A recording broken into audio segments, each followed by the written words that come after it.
Now we are in the next part of this lecture जहाँ पर हम discuss करेंगे types of surveying. Being civil engineers, we all must be acquainted with the basic concepts of surveying. ठीक है, surveying is a tool without which we cannot start any type of construction. Surveying की वजह से हमें क्या पता चलती है कि क्या हमारी लैंड लेवल्ड है, हमारी एलिवेशन ज़्यादा कहाँ पर है, हमारी डिप्रेशन ज़्यादा कहाँ पर है. डीप इनसाइड वो सब सरफेस एक्सप्लोरेशन कर देते हैं हम सर्वेइंग में. So we have different forms of surveying. Even अगर हमें रोड कभी बनाना होता है उसके लिए भी हमें सर्वेइंग करनी पड़ती है. जब हम इतना कॉम्प्लेक्स स्ट्रक्चर अपना बनाने जा रहे हैं, that is an airport runway, तो उसके लिए भी हमें क्या करना पड़ता है, हमें अपनी सर्वेइंग करनी पड़ती है. तो मैंने एक बुक ली है जिससे मैं आपको एक्सप्लेन करने जा रही हूँ each type of survey in elucidated manner. Okay, तो हमारे पास जो सर्वेज है they are of 7 types. You can see हमारे जो surveys हैं, they are of 7 types: approach zone survey, drainage survey, meteorological survey, natural resources survey, soil survey, topographical survey and traffic survey. तो मैं आपको ये सारे surveys अच्छे से explain करके बता देती हूँ. 2 surveys हम एक वीडियो में complete करने की कोशिश करेंगे. ठीक है, तो पहला सर्वे जो हम उठाने जा रहे हैं that is approach zone survey. That is approach zone survey. Okay, approach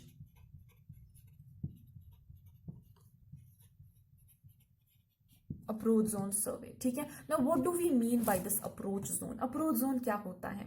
अगर हम अपनी रनवे की बात करें, मान लीजिए ये रनवे है जिसपे हमारा एरोप्लेन जो है वो स्पैन करता है, वो चलता है. ठीक है, और aircraft travels along this way on runway. ठीक है, तो हमने अगर एनालाइज किया होगा तो इस रनवे के एक साइड से हमारी थोड़ी बहुत कंस्ट्रक्शंस होती हैं, वो व्यूइंग प्लेटफॉर्म्स होते हैं वगैरह, और जो हमारा एक पूरा साइड होता है on either side of this runway, हमारा एक साइड जो होता है वो बिल्कुल ओपन होता है, उसमें बहुत मिनिमम कंस्ट्रक्शंस की गई होती हैं. ठीक है, वो जो पोर्शन है, वो जो हम एक एरिया प्रोवाइड करते हैं, क्लियरेंस एरिया प्रोवाइड करते हैं, क्लियरेंस जोन प्रोवाइड करते हैं अपनी रनवे के लिए. वो क्यों प्रोवाइड करते हैं वो मैं आगे बोलूंगी. तो एक क्लियरेंस जोन प्रोवाइड किया हुआ होता है हमने अपनी इस रनवे में. उस जोन को हम कहते हैं approach zone.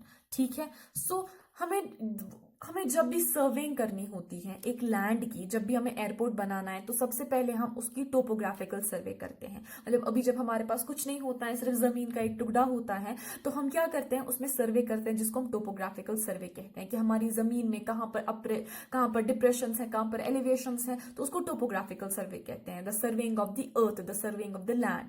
Approach zone is also a part of topographical surveying, but topographical surveying, when we talk about topographical surveying, we are talking about general surveying. Okay, when I'm talking about approach zone surveying, it means I'm talking about topographical surveying of a limited area, that is approach zone है. Okay, तो ये हो गया हमारा approach zone surveying. अब ये approach Jones क्यों हम रखते हैं, देख लीजिए. आपने जो भी एयरपोर्ट देखा होगा, श्रीनगर एयरपोर्ट, जम्मू एयरपोर्ट, कोई भी एयरपोर्ट आप ले लो, तो उस एयरपोर्ट में आप देखोगे आपका एक साइड जो होगा वो बिल्कुल एम्प्टी होगा, उसमें मिनिमम से मिनिमम कंस्ट्रक्शन की गई होगी, या तो ओपन फील्ड्स होंगे, बहुत कम चीजें होंगी, ज्यादा से ज्यादा वॉच टावर्स होंगे, लॉन्ग पोल्स होंगे. ठीक है, वो सारी चीजें होंगी, लेकिन कंस्ट्रक्शंस बहुत कम होती है on one side of our runway. वो क्यों होती है? बिकॉज कभी कभी क्या होता है, फॉग, रेनफॉल, स्नोफॉल या हेजी एनवायरनमेंट होता है, तो विजिबिलिटी कम, या नाइट टाइम होता है तो विजिबिलिटी कम होती है. अगर हमने इस अपने अप्रोच जोन में बहुत सारी डेंस कंस्ट्रक्शन कर दी तो क्या हो जाएगा? डेंस कंस्ट्रक्शंस की वजह से होगा ये कि जब हमारी लो विजिबिलिटी हो जाएगी कभी कभी, तो जब हमारा एयरक्राफ्ट लैंड करने की कोशिश करेगा तो उसके बहुत ज्यादा चांसेस बनते हैं कि वो उस कंस्ट्रक्शन के साथ कोलाइड कर जाए. इसीलिए हम अप्रोच जोन में बहुत कम कंस्ट्रक्शन रखते हैं. ठीक है, देख लीजिए, जब हमारा एयरक्राफ्ट मतलब टेक ऑफ करने की कोशिश करता है, हमारे एयरक्राफ्ट को टेक ऑफ करना है, इसकी टेकिंग ऑफ का जो ग्लाइड पाथ होगा, कि ये टेक ऑफ कैसे करेगा, इसका ग्लाइड पाथ कैसा होगा, वो किस पे डिपेंड करता है? वो डिपेंड करता है कि इसके जो विंग्स हैं वो कितने हैवी हैं, और इसका इंजन जो है वो कितना स्ट्रांग है. उस पर डिपेंड करेगा कि इसका टेकिंग ऑफ का ग्लाइड पाथ कैसा हो. और अब जब ये लैंड कर रहता है, जब हमारा एयरक्राफ्ट लैंड करता है, तो क्या इसका फ्लैटर स्लोप होगा, क्या इसका स्टीप स्लोप पर होगा, वो किस पे डिपेंड करता है? वो डिपेंड करता है, इसका फ्लैटर स्लोप, इसका steeper slope, that also depends on engine power, that also depends on the things I have mentioned earlier. But this landing and this taking off, it depends on this approach zone area too. ठीक है, मान लीजिए आपके aircraft को landing करनी है, ठीक है, तो the aircraft has to be very cautious if our approach zone is filled with the concrete or masonry or any kind of structures. ठीक है, तो हमारी वो लैंडिंग और हमारा वो टेकिंग ऑफ जो है, that more or less depends on the constructions around our approach zone. Okay? That is why हमें क्या करना होता है, हमें ये अप्रोच जोन जो है अपना, हमें अप्रोच जोन सर्वे करना पड़ता है। सर्वे हमें इस अप्रोच जोन में क्या करना है, आप देखोगे कि जब हम जाएंगे कभी, आप रनवे देखोगे, रनवे के on either side of the runway आप देखोगे कि कुछ ना कुछ तो होगा, मतलब फील्ड भी नहीं अगर होंगे तो कहीं पर वॉच टावर्स देखोगे, कहीं पर लॉन्ग टावर्स देखोगे, कहीं पर एक छोटा सा कुछ स्ट्रक्चर बन के हुआ देखोगे। तो जब हम इस जोन की सर्वेइंग करते हैं, हम उन्हीं ऑब्जेक्ट्स की, मान लीजिए यहाँ पर कोई मेरा एक कॉन्क्रीट स्ट्रक्चर है 4 फीट टॉल, ठीक है, कोई यहाँ पर वॉच टावर है, कोई कुछ और स्ट्रक्चर यहाँ पर है, तो जब हम इस अप्रोच जोन की सर्वेइंग करते हैं, हम इन्हीं ऑब्जेक्ट्स की एलिवेशंस देखते हैं। जब हम इन ऑब्जेक्ट्स की एलिवेशंस देखते हैं और हम अपने एयरक्राफ्ट का ग्लाइड पाथ देखते हैं, फिर हम देखते हैं कि क्या इनकी एलिवेशंस इतनी सूटेबल है कि एक्सीडेंट बच जाए, कि जब हमारा एयरक्राफ्ट लैंड कर रहा है वो इनसे टकराए ना। मान लीजिए यहां पर हम स्काई स्क्रैपर बना देंगे, जो कि हम नहीं बना सकते हैं, आपने कहीं पर नहीं देखा होगा कि रनवे के अलोंग कहीं पर स्काई स्क्रैपर बन के हैं इन इन 50 मीटर रेडियस और 20-30 मीटर रेडियस, आप देखोगे नहीं ऐसा कुछ बना हो। लेकिन फॉर एग्जाम्पल मैंने रनवे के 10 मीटर रेडियस में एक स्काई स्क्रैपर बना दिया, तो जब मेरे एयरक्राफ्ट को लैंड करना होगा तो बहुत चांसेस है वो टक्कर खा जाएगा और मेरा बहुत गंदा वाला एक्सीडेंट हो जाएगा एयरक्राफ्ट का।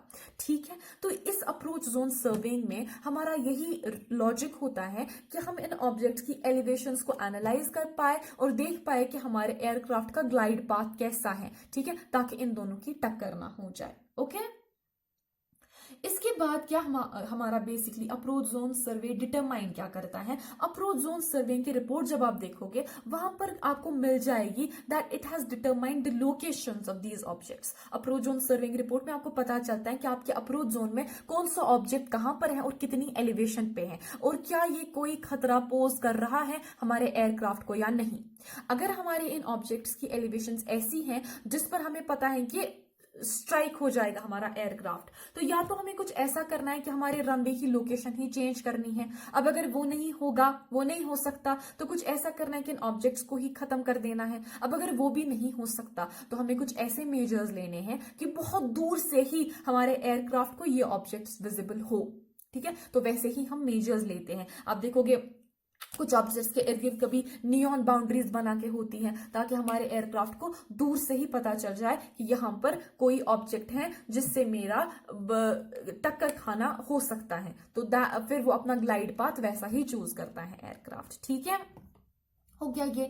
उसके बाद हमें जो अप्रोच जोन सर्वेइंग है, now this determine these undesirable objects and it suggest the measures by which we can remove these objects और we can prevent the construction of such structures. ठीक है, कंस्ट्रक्शन अब हम कैसे करेंगे, मान लीजिए हमने सर्वेइंग कर ली, अप्रोच जोन में हमने सर्वेइंग कर ली, ठीक है, अब हमें अपना रनवे वगैरह बना देना है।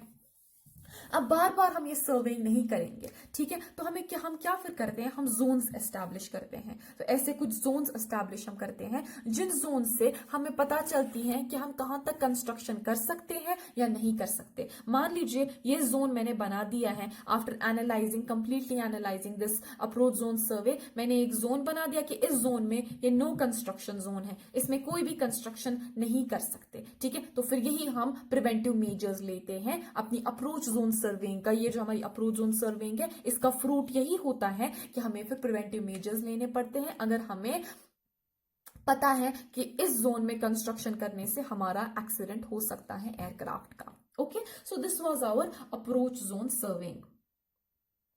और हम क्या करते हैं, अगर हमारे ऑब्जेक्ट्स अप्रोच जोन सर्वेइंग में आ गए, ठीक है, अब बहुत छोटे छोटे वॉच टावर वगैरह आ गया, ठीक है, तो वो उतनी भी हैवी कंस्ट्रक्शन नहीं है, तो हमें वो विजिबल कराने होंगे इसको, मतलब नाइट टाइम में हो, हेजी टाइम पे हो, तो हमें ऐसे मेजर्स लेने हैं कि वो वाले ऑब्जेक्ट्स जो हमारे वो वाले ऑब्जेक्ट्स हमारे एयरक्राफ्ट को दूर से ही विजिबल हो जाएं।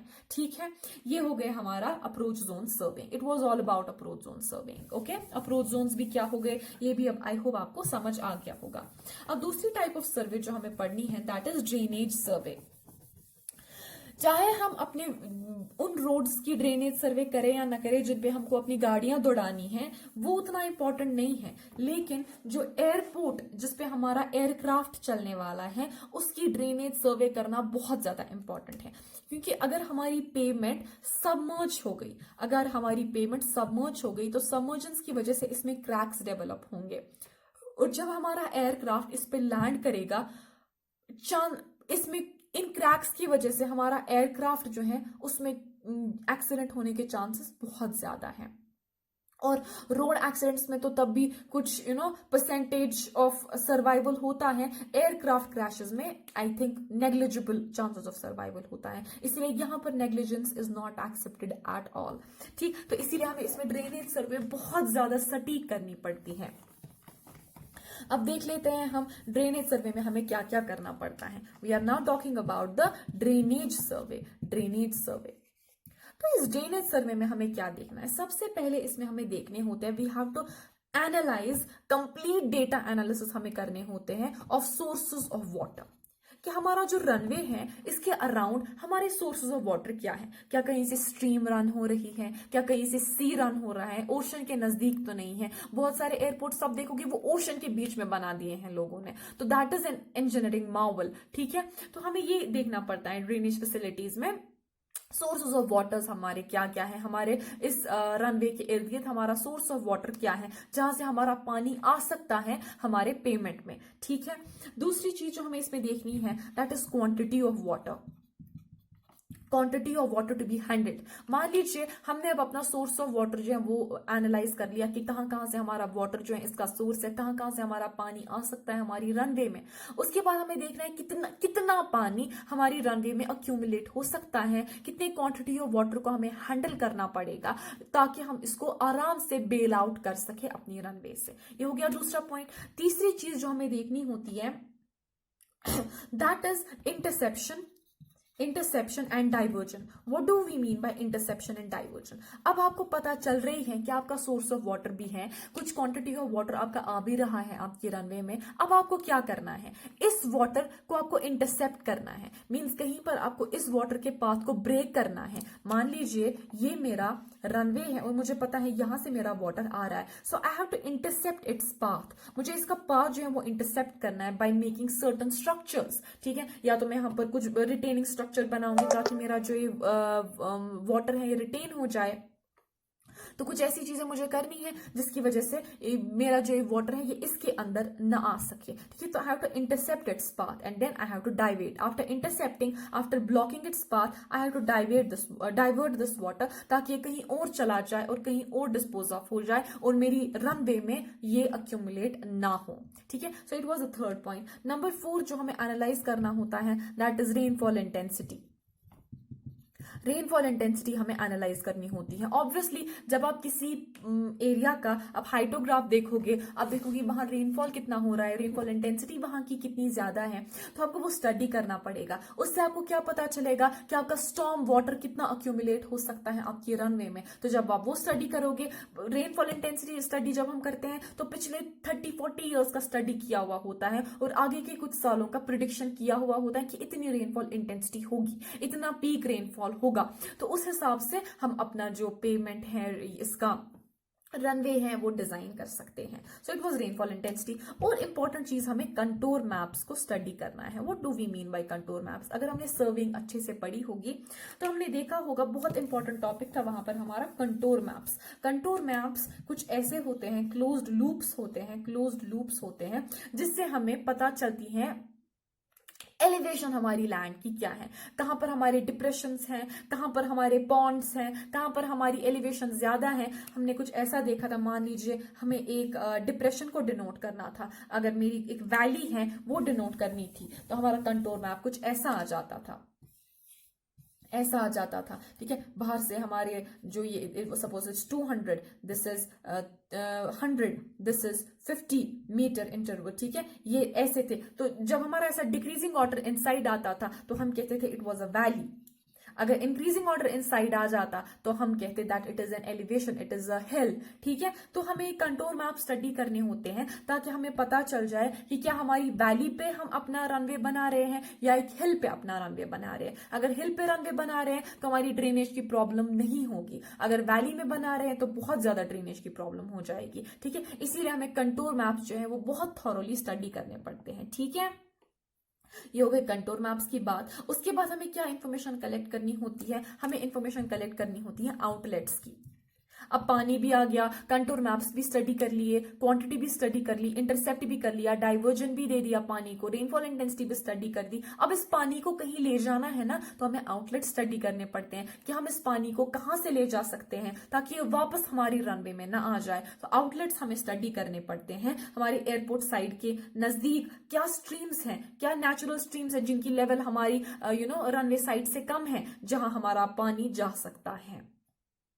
ये ड्रेनेज सर्वे जो है इसका बेसिक गोल क्या होता है? ड्रेनेज सर्वे का बेसिक गोल होता है सिर्फ ये कि हमारी पेमेंट ऑफ एयरपोर्ट जो है वो सबमर्ज ना हो। इवन अगर फ्लड आ जाए हमारे एरिया में, इवन अगर हेवी रेन्स आ जाए, लेकिन हमारा जो पेमेंट है वो सबमर्ज नहीं होना चाहिए। ठीक है, क्योंकि सबमर्ज्ड पेमेंट में कभी हमारा एयरक्राफ्ट लैंड नहीं कर सकता। ठीक है, ये जो डिटेल्स हमें सब जब हम ड्रेनेज सर्वे कर देते हैं तो जो इसमें हमारी डिटेल्स हमें मिल जाती हैं वो बहुत इंपॉर्टेंट हमें होती है, क्योंकि हमें ड्रेनेज इक्विपमेंट्स आगे जाके बनाने होते हैं अपनी पेमेंट में, रनवे में। तो वो ड्रेनेज इक्विपमेंट्स हम तभी बना पाते हैं जब हम अपनी ड्रेनेज सर्वेइंग रिपोर्ट को अच्छे से स्टडी कर पाए। सो this was all about drainage surveying and approach zone surveying. इसके बाद हम नेक्स्ट वीडियो में पढ़ेंगे meteorological survey and natural resource survey.